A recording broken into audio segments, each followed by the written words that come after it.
A gente está num momento novo político, né, de um novo governo que muito tem feito em diversas áreas, inclusive coisas muito polêmicas, e a educação é uma delas. A gente vive constantes mudanças no MEC, e quem acompanha a política, gosta de política, tem visto essas mudanças, né? Sai ministro, né? Ministro manda carta para as escolas, aí tem um impacto muito grande na mídia, e outras propostas como o homeschooling, né, também estão sido debatidas por aí. Então, quando a gente pensa essas questões, o que a gente pode pensar com relação à educação, tendo em vista, né, que somos um grupo de pessoas que pensa liberdade, né, ou considera, ou está começando a pensar, e ouvir falar um pouco sobre essas questões. Eu, hoje, queria falar com vocês um pouco sobre um debate muito grande que existe entre aquilo que é possível e aquilo que seria o ideal. Esse é um debate muito presente também.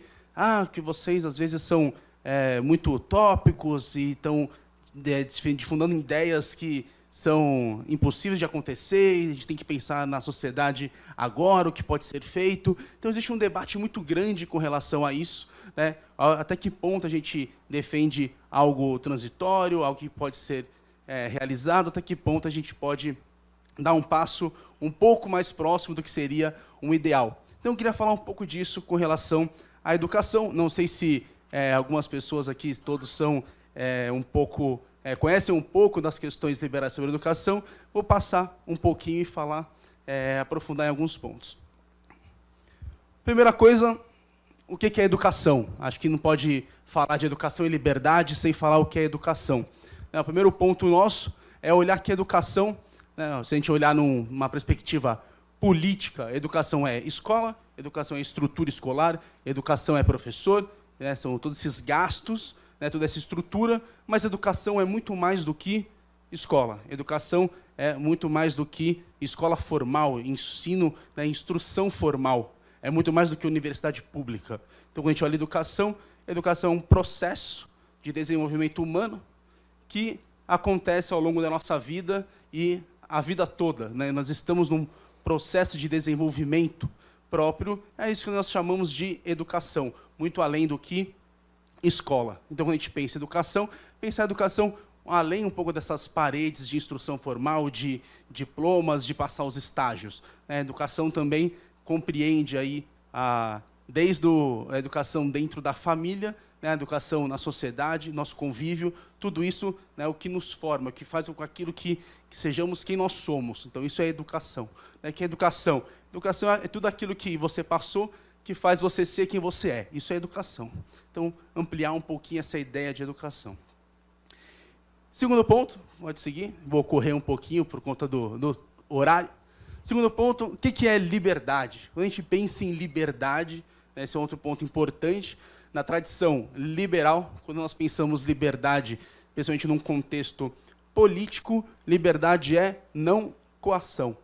Liberdade é não ser coagido a fazer ou a deixar de fazer alguma coisa. Então, quando eu estou pensando aqui em educação, né, e liberdade, poderia pensar, por exemplo, que todos vocês deveriam ser obrigados a decorar a tabela periódica. Né? E algumas pessoas decoraram, né, para o vestibular, né? Outras pessoas não sabem de cor. Outras sabem alguns truques para decorar, né? Então, pega as coluninhas, coloca palavras, né?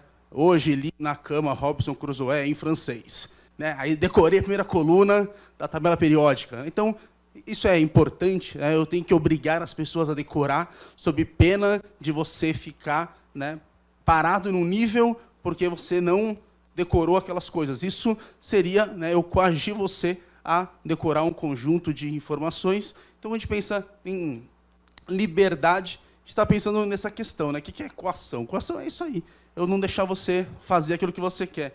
Âmbitos maiores, né, quando a gente pensa na questão da palestra sobre o direito econômico, né, quando eu coloco lá as regras de que todo mundo pode ter uma liberdade de concorrência, eu estou falando, olha, eu não vou dizer quem serão os vencedores, eu vou deixar, né, os vencedores aparecerem.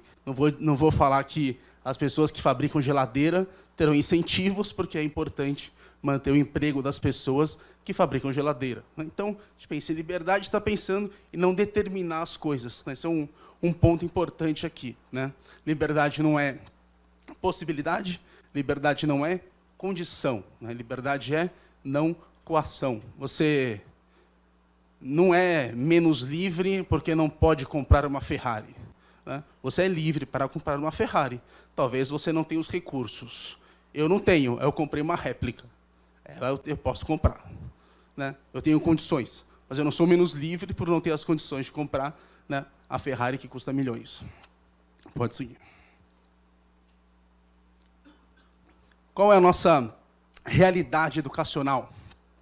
Quando olhamos para a educação no Brasil, nós temos uma educação completamente marcada pelo quê? Marcada pela coação, marcada pela não liberdade. Eu tenho uma interferência política muito grande nas questões educacionais. Sejam questões de conteúdo, a gente tem agora determinações de cursos que devem ser fechados ou abertos, devido as pessoas, tanto de matriculados para tantos que estão se formando. Eu tenho determinação de disciplinas que têm que ser estudadas. Tem uma discussão agora sobre a base nacional curricular. Todo mundo tem que aprender as mesmas coisas em todos os lugares, esse é o mínimo. Mas quem vai definir esse mínimo? Por que o governo deveria definir esse mínimo? Os professores precisam ter tal formação para poder lecionar tal disciplina. Então, tem muitos controles educacionais, e a gente não tem tantas possibilidades. Quando olhamos para a educação como um todo, a gente não vê essa livre concorrência educacional. As escolas são muito parecidas, o que é ofertado é muito parecido. Se é muito parecido é porque há muito controle do que tem que ser feito. Há pouco aí, eu fiquei sabendo que o governo retirou, a Anvisa retirou a determinação de que os pacotes de camisinha têm que conter no máximo 12 unidades. Aí você fala, nossa, por que tem 12 unidades na camisinha? Porque um órgão disse que tem que ter 12 unidades. Se você quiser vender um pacotinho com 20, não pode, é só 12. Então, esse é um tipo de controle. Em São Paulo, a gente não pode vender café com açúcar, só com açúcar, ou só sem açúcar. O estabelecimento é obrigado a vender café com açúcar e sem açúcar. São esses controles econômicos que nós temos, e o mesmo nós temos na educação. Eu sou obrigado a fazer tudo da mesma forma, dentro das mesmas regras. Pode seguir. Opa. O problema, acho que está na assistente. E quando a gente olha para aquilo que é possível, e aí essa era a grande pegadinha da minha apresentação hoje, que eu não estou vindo aqui para falar sobre o possível, eu estou vindo aqui para criticar o possível. Quando falamos sobre o possível, as ideias que são apresentadas são essas aqui. Precisamos de mais eficiência nos gastos com a educação, precisamos privatizar a educação, precisamos ter uma gestão local da educação, então dar mais poder para as gestões de cada unidade escolar e menos poder centralizado em Brasília ou nas secretarias. Vouchers, vales, vamos resolver com os vales, a proposta do Friedman, muito interessante, ao invés do governo se preocupar de toda a estrutura educacional, ele financia apenas a educação, assim como existe o ProUni, podemos fazer um pró-educação, e todo cidadão brasileiro pode, independente da idade, em qualquer nível de ensino, ter um vale e poder, com esse vale, estudar numa instituição privada. Então, são soluções, são propostas, sempre que a gente pensa e lê sobre educação e liberalismo, aparece a proposta dos vouchers também, como uma proposta, uma solução para a questão educacional. E a outra, por último, homeschooling, já comentei aqui, homeschooling também como uma proposta, que, inclusive, faz muito sentido quando a gente pensa liberdade educacional. Eu dar liberdade para as famílias poderem educar os seus filhos em casa. Uma proposta interessante. Não que ela vá resolver os problemas do Brasil, mas uma proposta interessante. Então, um outro problema. A gente, às vezes, discute questões que são importantes como a solução para os nossos problemas. Não é. O homeschooling não vai resolver nossos problemas, apesar de eu defender o homeschooling, achar que os pais que quiserem e puderem educar seus filhos em casa devam ter, né, a liberdade de fazê-lo, como já fazem. Né? Já existem várias famílias fazendo isso, mesmo, né, contra a lei, mas não é isso que vai resolver a questão educacional brasileira. Qual é o ideal máximo que a gente poderia buscar na internet daqueles grupinhos mais radicais que defendem a liberdade? O ideal máximo seria a educação sem o Estado. Mas essa educação sem o Estado seria algo um pouco utópico, não seria? Como assim uma educação sem Estado? Fica completamente inviável imaginar uma educação sem Estado. Como poderia ser isso? E aí a gente pode discutir um pouco o que seria essa educação sem Estado e se essa educação sem Estado seria utópica, por favor. Seria utópica ou se essa educação sem Estado seria um pouco factível. Esse é um grande ponto, né? Quando a gente pensa nas questões da liberdade, olhar até que ponto aquilo que nós defendemos, né, a reforma da Previdência, ela é utópica, ela é factível. Né? A liberdade econômica é utópica ou é factível? Né? São questões. Né? A não violência é utópica ou é factível? Né? É possível a colaboração entre as pessoas ou isso é utópico? Ou temos que ser violentos com os outros porque os indivíduos não têm direito só ao coletivo? Então, são questões que têm que ser pensadas. Primeiro ponto, trago esta obra, que ainda não está plenamente publicada em português. Ela está no prelo para ser lançada, que é o The Beautiful Tree, né, A Árvore Bela, um livro de James Tooley, um pesquisador do Banco Mundial. E o que James Tooley, pesquisador do Banco Mundial, tem nessa sua obra tão importante? Tooley, ele pesquisava para o Banco Mundial e pesquisava educação no terceiro mundo. E em suas pesquisas, o Tooley estava pesquisando o ensino na Índia. E um dia, durante sua pesquisa, Tooley resolveu conhecer como viviam os indianos verdadeiros, o povão indiano. Porque quando ele ia pesquisar escolas públicas no terceiro mundo, os governos levavam os pesquisadores para as escolas públicas de elite, as escolas públicas para as pessoas dos partidos políticos. Né? Então, nós temos essa divisão, né? Quando a gente fala no mundo da pedagogia, tem essa divisão da escola pública para o rico, da escola pública para o pobre. Então, quando ele ia no terceiro mundo investigar essas escolas, mostravam para essas escolas governamentais, estatais, voltadas para um público mais selecionado. E ele queria conhecer o povão. Então, ele pegou um táxi, foi até uma grande favela de Hyderabad, e lá, então, caminhando pelas ruas, ele viu um prédio, e naquele prédio estava escrito Escola Sampo. Ele falou, o que é isso? Escola Sampo? Eu estou na Índia, no meio de uma favela, e tem uma placa escrita aqui, Escola Sampo. O pessoal aqui não é católico. O que é Escola Sampo? Aí perguntou, olha, o que é isso aqui, Escola Sampo? É uma escola? É uma escola. Mas esse prédio não parece as escolas públicas. Mas porque não é uma escola pública. Mas como não é uma escola pública? Não, essa é uma escola privada. Uma escola privada? Mas é da igreja, a Escola Sampo? Não, não é da igreja. O dono dela é um muçulmano, um indiano que mora ali. É mesmo? Que interessante. Deixa eu conversar com esse cara. Então ele descobriu, na Índia, no meio da favela, uma escola privada para os pobres. Ele quis entender um pouco como é que funcionavam essas escolas. E o livro dele conta essa jornada de descoberta na Índia, mostrando, inclusive, os dados que ele cruza do desempenho dos alunos dessas escolas versus o desempenho dos alunos das escolas do governo, mostrando que os dessas escolas têm um nível de educação igual ou superior aos alunos das escolas do governo.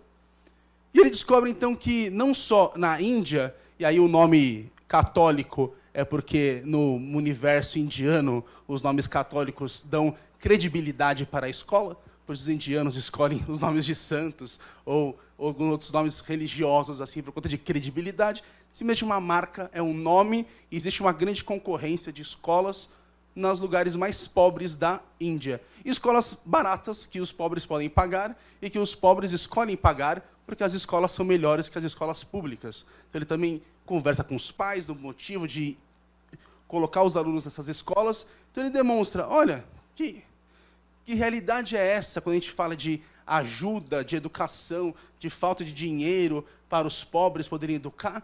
Os pobres já resolveram o seu problema. Eles abriram as suas escolas para eles mesmos. E Tulin, então, começa a pensar se isso é um fenômeno indiano ou se isso existe em outros lugares do mundo. Monta equipes de pesquisa e o livro conta a história dele, descobrindo escolas privadas de baixo custo na Nigéria, no Quênia e, inclusive, na China rural, que depois deles descobrir uma escola privada no meio de uma comunidade rural na montanha na China, ele é expulso da China por mostrar que na China havia escola privada para os pobres funcionando longe das vistas do governo chinês. Isso é realidade. Isso não é invenção, isso não é política, isso é realidade. Isso é economia acontecendo aqui agora, isso é demanda sendo suprida. Existe uma demanda por educação e as pessoas podem suprir. Com o quê? Com voucher? Não. O que os donos das escolas precisam não é de um vale do governo para financiar a educação dos alunos.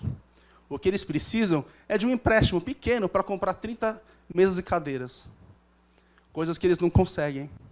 Ou o que eles precisam é que os fiscais parem de ficar cobrando propina dessas escolas para mantê-las funcionando. Então, a gente tem uma realidade que não é utópica. Né? A realidade utópica é um pouco inviável. A gente tem uma realidade aqui que quebra por completo a ideia de que uma educação, né, para todos seja utópica. Ela é para todos. É para todos. E a escola que é privada, ela está mais cheia do que a escola que tem a bandeira da ONU, que é feita de concreto e é muito bonita, mas que os alunos estão no pátio porque não tem professor. Essa é a realidade na Nigéria, por exemplo.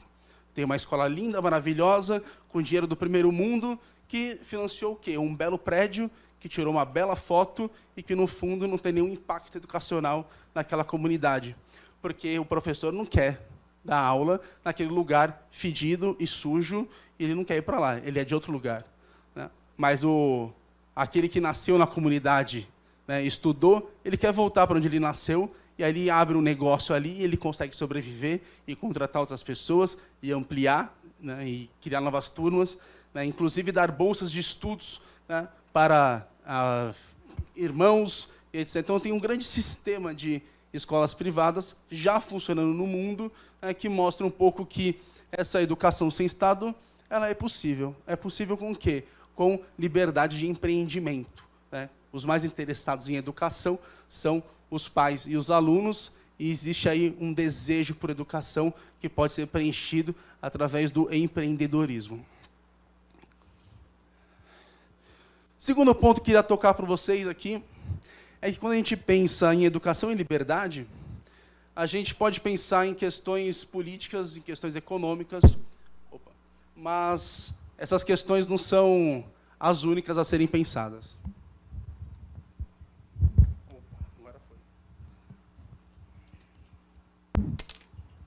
Uma outra questão importante é a gente pensar na própria pedagogia, na própria forma como ensinamos as pessoas. Existe um autor, que é o Jerry Kirkpatrick, um autor norte-americano. Ele é famoso por um livro que ele escreveu em defesa da propaganda, um ótimo livro, se você conhece alguém de marketing, propaganda, indica essa obra dele, fantástica, onde ele usa as ideias do Israel Kirzner, da Escola Austríaca de Economia, né, da questão do empreendedor, para falar da função da propaganda na sociedade. Uma ótima obra, muito boa, por sinal, indico também, desse mesmo autor.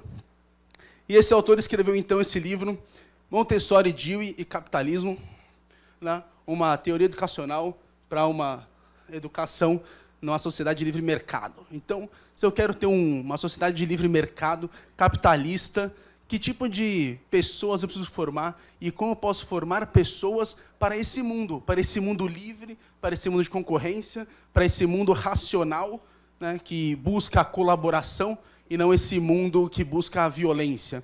Então ele pegou, né, escreveu essa obra juntando as ideias do Dewey, né, John Dewey, um famoso, né, importante educador norte-americano, a Maria Montessori, né, que desenvolveu o método dela bem diferente, colocando o indivíduo no centro, né, a criança no centro do processo. E ele inclui também nessa obra dele 2 outros autores que vocês devem conhecer. Uma é Ayn Rand e o outro é o Ludwig von Mises. Então ele junta esses 4 autores para elaborar uma teoria, né, uma forma de pensar a educação, não uma forma definitiva, mas uma proposta dele de como é que podemos educar as nossas crianças, né, de modo que elas, primeiro, e aí vindo na Ayn Rand, elas possam entender que o mundo ele é real, ele pode ser conhecido, e a gente pode ter um conhecimento objetivo sobre essa realidade, um conhecimento racional. Então vai buscar na Ayn Rand essa forma de pensar, de olhar racionalmente para o mundo e entender racionalmente esse mundo, porque se eu quero formar pessoas, o grande ponto é dizer que elas podem entender a realidade em volta delas, elas podem interagir com a realidade em volta delas e transformar essa realidade. Aí está o cerne de todo o modo de produção capitalista, né, que transforma esse mundo, gera valor. Então, essa produção só é possível, né, se eu tenho um pensamento de entender esse mundo, transformar esse mundo e melhorar esse mundo. Então, ele busca, nesses autores, as bases para pensar isso. Então, quando a gente olha para uma obra que tem um intuito não definitivo, mas de debate dessas ideias, a gente está falando, pera lá, é possível pensar uma educação e liberdade do ponto de vista pedagógico que não seja a educação que vai enfileirar as crianças para cantar o hino nacional, como se toda a moralidade possível só fosse possível para pessoas que cantam o hino nacional olhando para a bandeira todos os dias. Eu tenho muita dó, porque Aristóteles ele não pôde compreender o que é ser ético, porque ele não cantava o hino nacional todo dia olhando para a bandeira grega. Não havia nem unidade grega, né, nação, nada disso, como nós entendemos hoje. Mas tem essas ideias perambulando a mente das pessoas na sociedade. Que se a gente enfileirar as crianças cantando o hino nacional, elas serão morais no futuro, porque é o cantar o hino olhando a bandeira que vai fazer o sujeito compreender o que é certo e o que é errado. Não, não é isso que vai fazer, né? Ainda bem que não é isso, né? A gente demoraria muito tempo para ter alguma noção de ética e moral, né? Só com a construção dos estados nacionais é que surgiria a moralidade no nosso meio, mas ela é muito anterior a isso, nós sabemos disso. Então, quando a gente olha para a educação, né, não é esse tapar buraco que vai resolver violência e não aprendizagem das crianças, né, e esse buraco que a gente tem de analfabetismo. É realmente olhar para elas e falar, olha, né, nós podemos educar de uma forma diferente. Né, educar de uma forma diferente. Né. Nesse sentido, aí eu vou até falar a favor do governo atual. Existe uma pessoa muito capaz hoje no MEC, na área de alfabetização, que, entre outros projetos, o projeto é, né, disseminar o método fônico de alfabetização na educação brasileira. Hoje, se vocês não sabem, né, a maioria de nós aprendemos a ler, né, com o método silábico, o famoso Babé-Bibobu, mas esse método caiu em desuso e hoje é utilizado um outro método de ensino, que é o método ideovisual, no qual as crianças não aprendem pelos fragmentos para formar o todo, elas partem do todo para o fragmento. Então, a gente começa educando de trás para frente, com a frase inteira, para chegar depois no pedaço. Né? E esse é um método que pode funcionar, ele funciona, ele é utilizado em muitos países, né, no Brasil e no México, só. E, né, se a gente olhar, né, tem um famoso livro que defende o método fônico no Brasil, que é do Fernando Capovilla, da USP lá de São Paulo, né, que, quando a gente olha para os Estados Unidos, por exemplo, quando foram discutir como é que seria a alfabetização de lá, eles analisaram 110 mil artigos científicos e chegaram à conclusão que o método fônico era o melhor cientificamente para alfabetizar crianças, e por isso decidiram pelo método fônico. No Brasil, eles escolheram o método ideovisual, da Emília Ferreiro, porque Porque a Emília Ferreiro está comprometida com ideais à esquerda, e é por isso que ela foi escolhida como a mentora de um processo de educação no Brasil, essa autora argentina.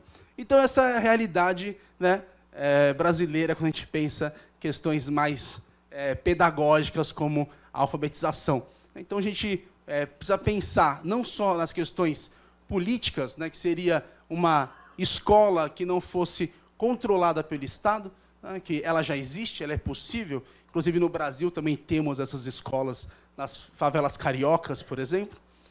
Mas também pensar em questões pedagógicas. Como nós estamos educando as pessoas e considerar essa não coação, e aí essa relação professor-aluno, ela é interessante nesse aspecto. Como é que eu posso também educar os meus filhos de modo a não coagi-los, mas fazê-los compreender a realidade, entender a realidade? Esse pode ser um bom caminho para a gente pensar como instruir outras pessoas e sair um pouco da animalidade que quer impor as coisas aos demais, porque não é disso que se trata aqui, e não faz nenhum sentido também a gente defender a liberdade, o liberalismo, de forma a tentar impor nas pessoas aquilo que a gente pensa. Então, a gente pensa aí nesse processo, está aí um caminho para a gente pensar, né? Existe uma realidade, ela está diante dos nossos olhos, e a liberdade não é uma utopia. A liberdade ela é possível e ela pode ser defendida agora. E não fiquem presos tanto naquilo que é factível. Vamos poder olhar um pouquinho que é sempre possível a gente dar um passo além e ver que realmente a liberdade é a ideia que veio para mudar o nosso mundo e não vai ter mais volta. Muito obrigado.